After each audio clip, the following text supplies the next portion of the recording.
Ika-4 na kabanata. Saan nanggagaling ang inyong mga alitan at pag-aaway?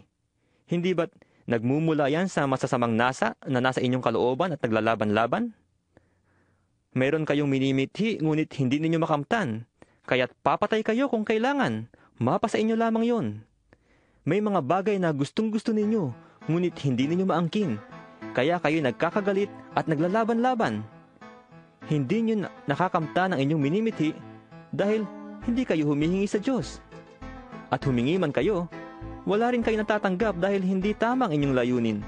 Humihingi kayo upang gamitin sa kalayawan. Mga taksil! Hindi ba ninyo alam na kapag nakipagkaibigan kayo sa sanlibutan, ay kinakaaway naman ninyo ang Diyos?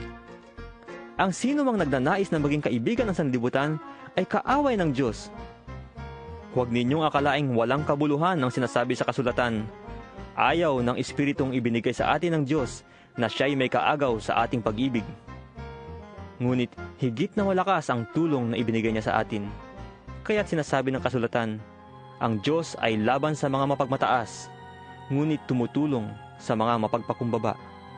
Kaya nga, pasakop kayo sa Diyos. Labanan ninyo ang diablo at lalayuan niya kayo. Lumapit kayo sa Diyos at lalapit siya sa inyo. Linisin ninyo ang inyong mga kamay, kayong mga makasalanan. Linisin ninyo ang inyong puso, kayong pabago-bago ang isip.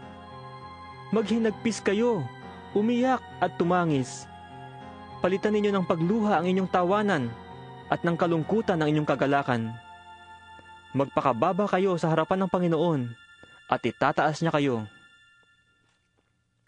Huwag kayong magsiraan sa isa't isa, mga kapatid. Ang namimintas o humahatol sa kanyang kapatid ay namimintas at humahatol sa kautusan.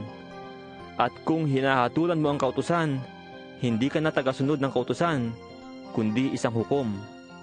Ang Diyos lamang ang nagbigay ng kautusan, at siya rin ang hukom. Tanging siya ang may kapangyarihang magligtas at magpahamak. Ngunit ikaw, sino ka upang humatol sa iyong kapwa?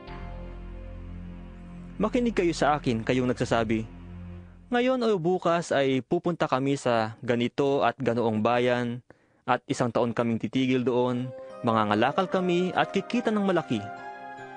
Hindi ninyo alam kung ano mangyayari sa inyo bukas.